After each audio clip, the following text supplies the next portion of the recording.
Students, একটা সময় ছিল যখন এত প্রাইভেট কলেজ ছিল না, প্রাইভেট কলেজ ছিলই না একটা সময়, এবং তখন গভর্নমেন্ট কলেজে খুব সীমিত সংখ্যক সিট ছিল। ইঞ্জিনিয়ারিং কলেজগুলোর কথা বলছি।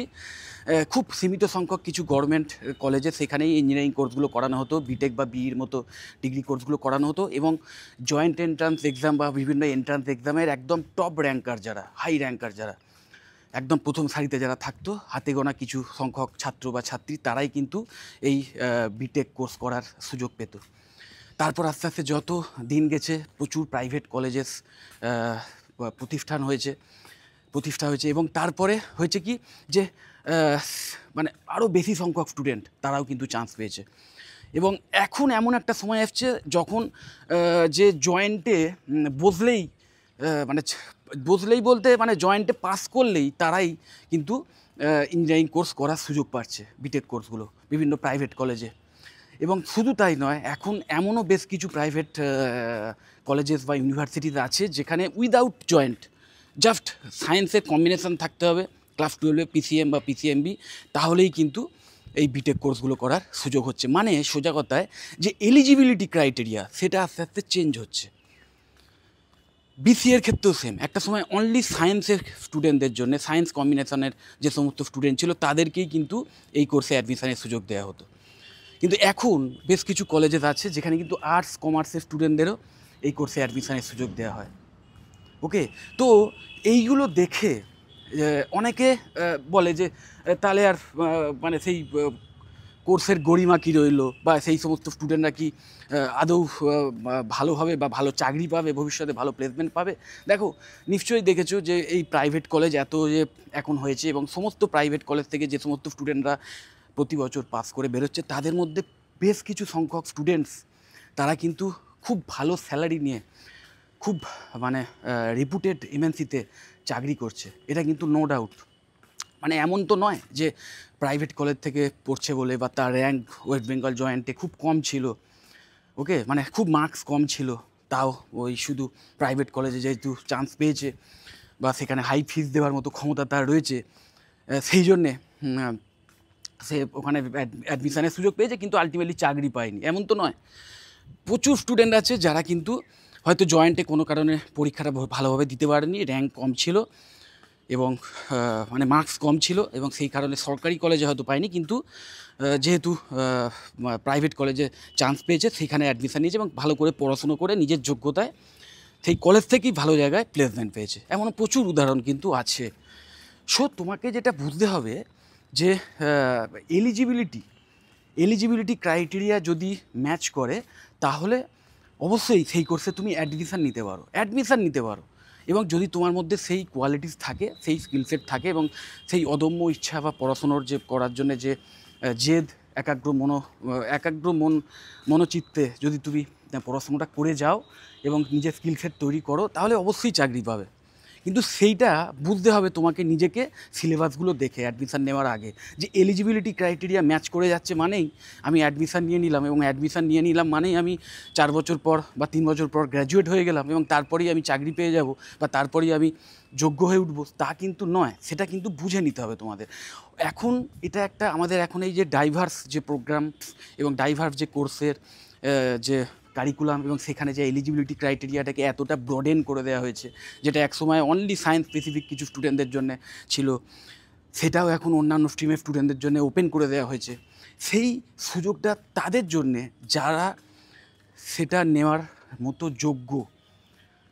অবশ্যই নিশ্চয়ই তোমরা জানো যে মাধ্যমিকে কোনো কারণে রেজাল্ট খারাপ হয়েছে, মানে ক্লাস 10-এর এক্সামের কথা বলছি, কোনো কারণে রেজাল্ট হয়তো খারাপ হয়েছে, হয়তো সায়েন্সের মার্কস কম এসছে, যে কারণে হয়তো অনেক স্টুডেন্ট থাকে যাদের হয়তো সায়েন্সের স্টুডেন্ট মানে সাবজেক্টগুলো ভালো, পছন্দের সাবজেক্ট, ফিজিক্স ভালো লাগতো, বায়োলজি ভালো লাগতো বা ম্যাথামেটিক্স ভালো লাগতো, কিন্তু তাও বাধ্য হয়ে যেহেতু মার্কস কম পেয়েছে, হয়তো ক্লাস 12-এ তাকে আর্টস বা কমার্স নিতে হয়েছে। কিন্তু মনে মনে ইচ্ছে ছিল যে না, আমি ভবিষ্যতে ইঞ্জিনিয়ার হব বা সায়েন্স স্পেসিফিক কোনো কোর্স নিয়ে পড়াশোনা করবো, গ্র্যাজুয়েশান করব। কিন্তু শুধু ওই রেজাল্ট খারাপ হয়েছে বলে বাধ্য হয়ে ক্লাস 11-12-এ যখন পড়াশোনা করেছে আর্টস কমার্স নিয়ে পড়েছে, তো একটা সময় ছিল তখন কিন্তু তাদের সেই লাইন দিয়েই যেতে হতো, মানে আর্টস কমার্সে ঢুকে গেছে মানে সেই আর্টস বা কমার্সের কোনো একটা লাইন নিয়েই তাকে গ্র্যাজুয়েশান করতে হতো। তো এখন এই সুযোগটা তারা পেয়েছে যে না, তারা ইচ্ছে করলে 11-12 পর নিজেদের পছন্দ মতো সাবজেক্ট আবার চয়েস করতে পারবে এই সমস্ত কোর্সে। যেমন বিসিএতে আর্টস বা কমার্সের স্টুডেন্টরাও অ্যাডমিশান নিতে পারে, কিন্তু ওই নিতে পারে মানে এটা নয় যে সে অ্যাডমিশান পেয়ে গেল মানেই বিশাল বড় প্রোগ্রামার হয়ে গেল বা সফটওয়্যার ইঞ্জিনিয়ার হয়ে গেল, তা কিন্তু নয়।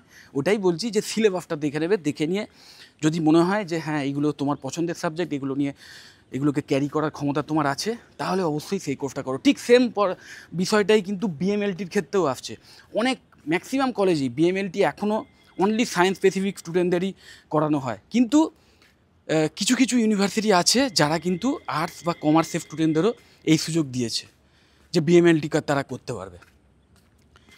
ওকে, তো অনেকেই স্কেপটিক্যাল যে তাহলে এটা কি কোনো ফেক ব্যাপার বা কোনো ইললিগাল কিছু। দেখো, প্রথম কথা হচ্ছে আমি তো এই কোর্সের যে এলিজিবিলিটি ক্রাইটেরিয়া সেটা ডিজাইন করিনি, বা আমারও কলেজ নয় বা আমারও ইউনিভার্সিটি নয়, বা আমি কোনো ডিসিশান মেকার নয়।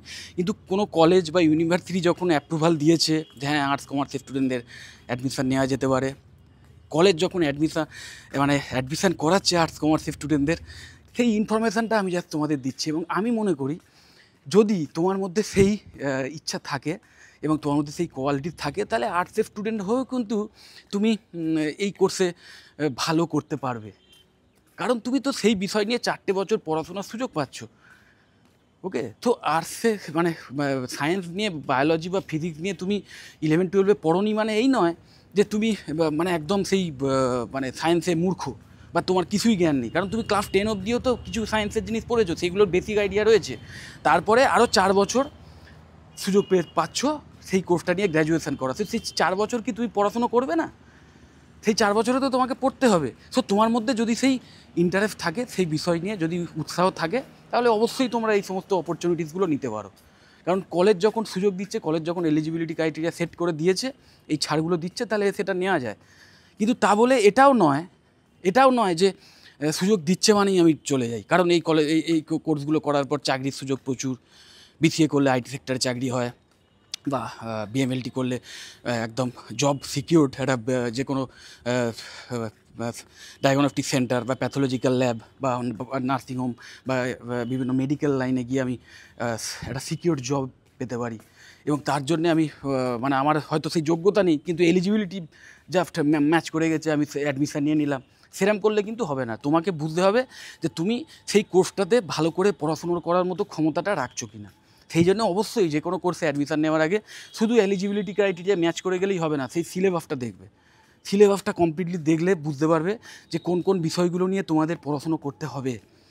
হয়তো তোমার ভীষণ ম্যাথামেটিক্সে ভয়, বা ভীষণ ধরো সায়েন্টিফিক যে বায়োলজিক্যাল যে ব্যাপারগুলো সেগুলো নিয়ে তোমার কোনো ইন্টারেস্ট নেই, ছবি টবি আঁকার ব্যাপার থাকে, বা ফিজিক্সের কোনো ফিকুয়েশান এইসবগুলো নিয়ে তোমার কোনো ইন্টারেস্ট নেই, মাথার ওপর দিয়ে বেরিয়ে যায়। এরকম যদি হয়, তাও যদি তুমি জোর করে নাও এই সমস্ত কোর্স, তাহলে তো মুশকিল। যেমন একজন বিসিএ স্টুডেন্ট, তাকে অবশ্যই আমি বলবো যে কোনো প্রোগ্রামার তাদের মানে ম্যাথামেটিক্যাল নলেজটা কিন্তু যদি থাকে, ইকুয়েশান এবং ম্যাথামেটিক্স যদি তাদের একটা প্রিয় সাবজেক্ট হয়ে থাকে, তাদের জন্য আমি অবশ্যই বলবো একটা অ্যাডেড বেনিফিট যে কোনো প্রোগ্রামারদের জন্য। এবং BCA full of coding, full of logic, DBMS নিয়ে বিভিন্ন প্রোগ্রামিং ল্যাঙ্গুয়েজেস নিয়ে পুরো মানে সিলেবাসে ভরে ভরে শেখানো হয়। ওকে, এবং যথেষ্ট ক্রিটিক্যাল বিভিন্ন অ্যালগোরিদম এখানে মানে তোমরা শিখবে শুধু নয়, তোমাদের অ্যাপ্লাই করতে হবে সেইগুলোকে মানে সেই সমস্ত স্কিল সেট অর্জন করে সেটাকে অ্যাপ্লাই করে বিভিন্ন সফটওয়্যার বা প্রোগ্রামিং বা বিভিন্ন প্রোগ্রাম বানাতে হবে। তো তার জন্যে তোমার অবশ্যই সেই বিষয়ে ইন্টারেস্ট দরকার না, তো সেইটা দেখে নিতে হবে যে কোন কোন বিষয় নিয়ে আমরা পড়াশোনা করব। সো এটাও যেমন ঠিক নয় যে একটা আর্টস বা কমার্সের স্টুডেন্ট ক্লাস 12-এ আর্টস বা কমার্সের স্টুডেন্ট সে কখনোই কোনো সায়েন্সের সাবজেক্ট নিয়ে এই সমস্ত গ্র্যাজুয়েশান করতে পারবে না, সেই যোগ্যতা মানে তার সেই যোগ্যতাই নেই। এইটা যেমন ঠিক নয়, তেমন এটাও ঠিক নয় যে এলিজিবিলিটিটা ছাড় দেওয়া হয়েছে বলে যে একজন আর্টস বা কমার্সের স্টুডেন্টদেরও এই সমস্ত কোর্সে অ্যাডমিশানের সুযোগ দেওয়া হয়েছে বলে যে কোনো স্টুডেন্ট সেই কোর্সে অ্যাডমিশান পেয়ে যাবে, নিয়ে নিল, এবং তারপরেই সেই কোর্স কমপ্লিট করার পর কেরিয়ারে ভীষণ সাফল্য পেয়ে গেল, সেটাও ঠিক নয়। দুটোর মধ্যেই কিন্তু কিছু ড্রব্যাকস আছে সেগুলো খেয়াল করতে হবে, তোমাকে বুঝতে হবে, বুঝে শুনে তারপরে অ্যাডমিশান নিতে হবে। এবং এইভাবে যদি একটু অ্যানালিসিস করে একটু সিলেবাস দেখে তারপর অ্যাডমিশানটা নাও, তাহলে কিন্তু কোনো প্রবলেম নেই। যাই হোক, যদি এই সংক্রান্ত বিষয়ে বা এই সমস্ত কোর্স সংক্রান্ত বিষয়ে কোনো ডিটেল আরও চাও আমার থেকে, বা আর কোনো ইনফরমেশান চাও, বা কোন কোন কলেজে ভালোভাবে এই সমস্ত কোর্স করানো হয় সেই নিয়ে আমার ওপিনিয়ন চাও, এবং অ্যাফোর্ডেবল ফিজ কোন কলেজে রয়েছে, ভালো প্লেসমেন্ট অ্যাসিস্ট্যান্স রয়েছে, এই সমস্ত কোর্স বা অন্য যে কোনো প্রফেশনাল ডিগ্রি কোর্স সংক্রান্ত বিষয়ে আরও যদি কোনো তথ্য জানতে চাও, তাহলে অবশ্যই আমাকে কল বা হোয়াটসঅ্যাপ করতে পারো। যদি ভিডিওটা ভালো লাগে অবশ্যই লাইক করো, চ্যানেলটা যদি সাবস্ক্রাইব না করে থাকো এক্ষুনি সাবস্ক্রাইব করো, না আর ভিডিওটা যতটা পারো বন্ধু বান্ধবদের শেয়ার করে দিও। টাটা।